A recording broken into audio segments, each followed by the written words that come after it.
Hello everyone, I am Sanjeev Pandey and today this is video 4 on the chapter Lost Spring written by Anish Jung.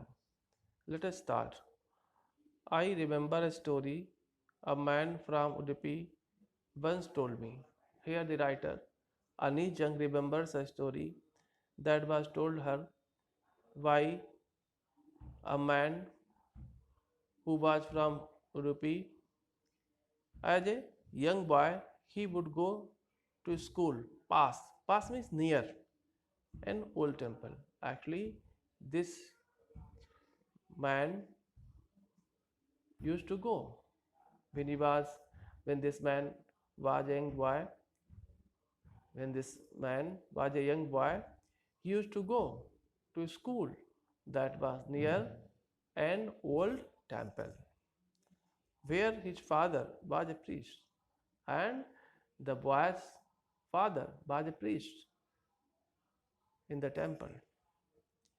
He would stop briefly for some time, he would stop briefly at the temple and pray for a pair of shoes because the boy did not have a pair of shoes.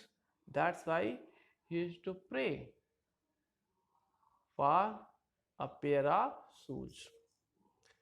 30 years later, I visited his town, his town, the town of the man.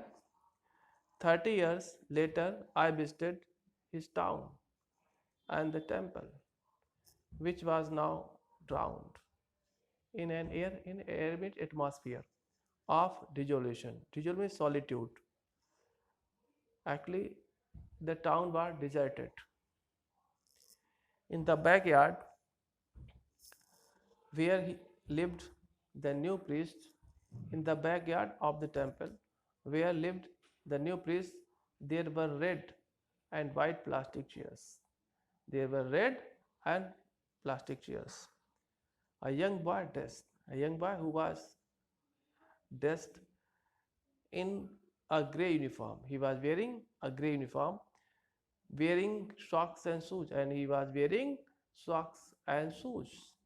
Arrived means came, panting, gasping, because he came running. That's why he was out of breath and threw his school bag.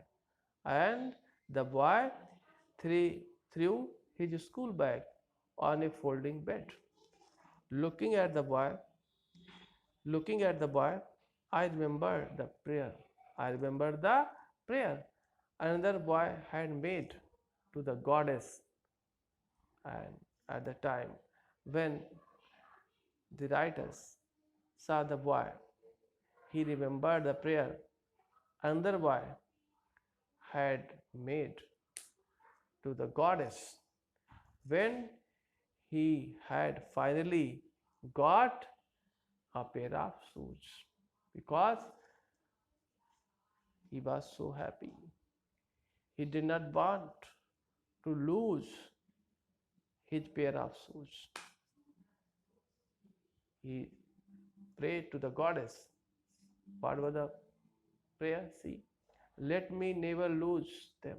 Them is shoes. The boy prayed to the goddess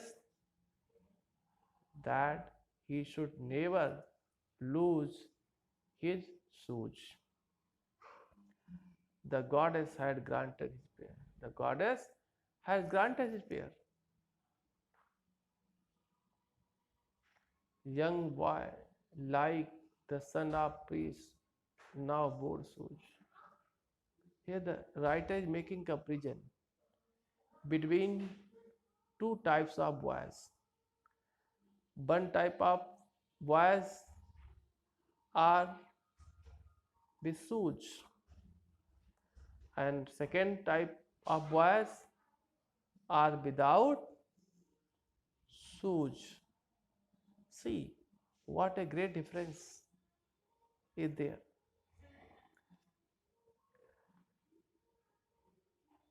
Young boys like the son of the priest, now bore shoes, but many other, like the rag pickers in my neighborhood, remain shoeless. But now the writer says there are many boys who are rag pickers and they are shoeless. They don't have shoes because they are so poor. They are so much poor that they can't purchase a new pair of shoes for them.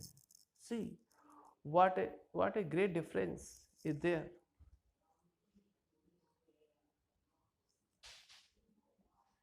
My acquaintance with the barefoot rag pickers. My acquaintance with the barefoot rag picker leads me to Simapuri, a place on the periphery of Delhi, yet miles away from it metaphorically. See this line.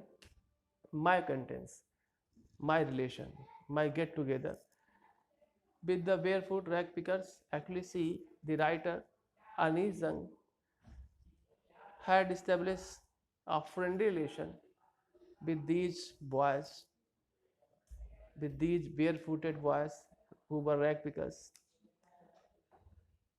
My acquaintance with the barefoot rag picker leads me to Simapuri because she was familiar with the boys, she had good relation with the boys. That's why she went to Simapuri with these boys where their families lived.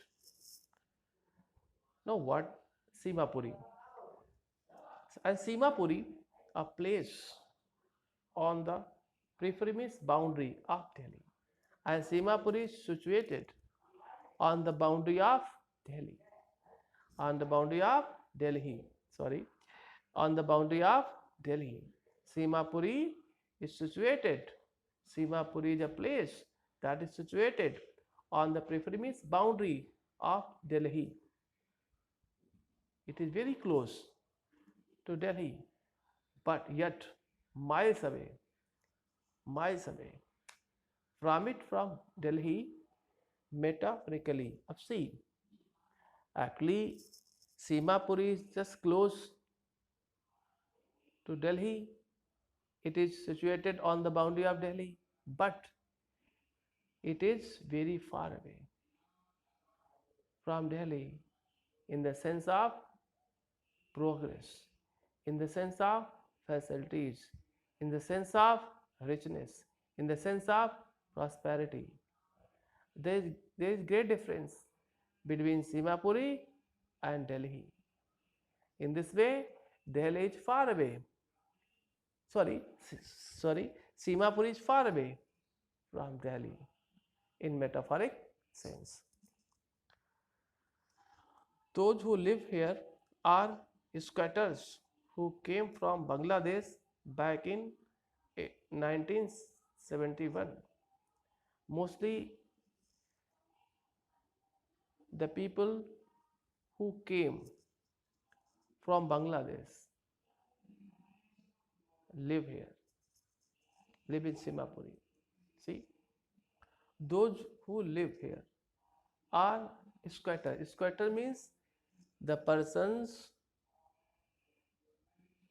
who are living in buildings or any piece of land without permission, without legal documents.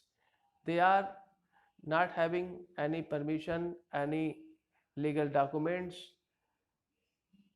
Without these documents, they are living. So they are squatters who came from Bangladesh, who came from Bangladesh back in 1971. Actually, there was war, and during the war, these people left Bangladesh and came to India and settled in Simapuri, that is situated on the boundary of Delhi.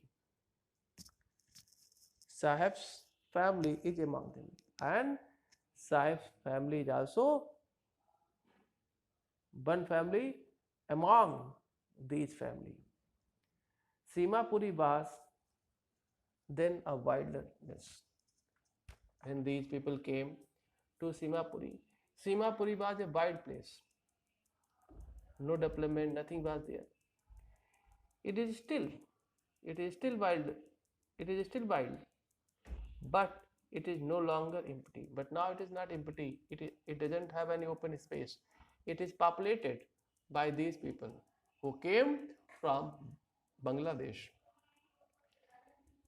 in structures of mud with roofs of tin and tarpaulin, devoid of sewage, drainage, or water, or running water, live 10,000 rag pickers. See, now see the poor condition of these people. They live in huts.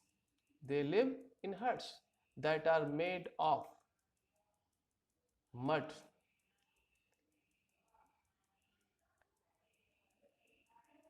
tin, and tarpaulin.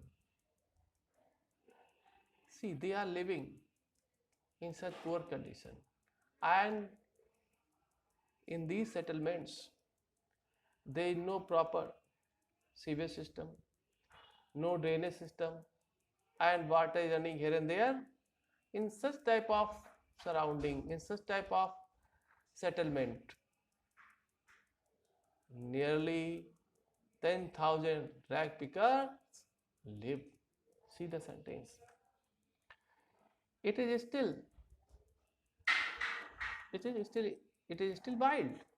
There is no system, there is no facility, but it is no longer empty. But it is not empty. It doesn't have open space.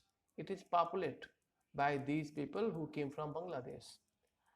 And in structures of mud, they have made structures of mud with roof often, and they have roof on their huts that are made of tin and tarpaulin, and they have tarpaulin, a waterproof canvas, and they have spread tarpaulin on their roofs to protect themselves from the sun and rain. Devoid means without sewage, and in their settlements there is no system of sewage, drainage, there is no drainage system, and running water. There is no system to pass out the water from their settlement. Too much mud, too much dirt, everything is dirty, and they are living like animals. They have lived here for more than 30 years. They have lived here more than for more than 30 years without an identity. Nearly 30 years have passed, but they don't have any identity. Without permits, they don't have any permits, but with ration card. But anyhow, they have got ration card that get their name on voters list, and because of ration card, their names, they have got their names written on voter list and enable them to buy grain, and that's why they are able to purchase grain. Food is more important. Food is more important for survival than an identity. For them, identity is not important, but food is important because they are struggling for survival. Food is more important for survival than an identity. Thank you. Have a nice day.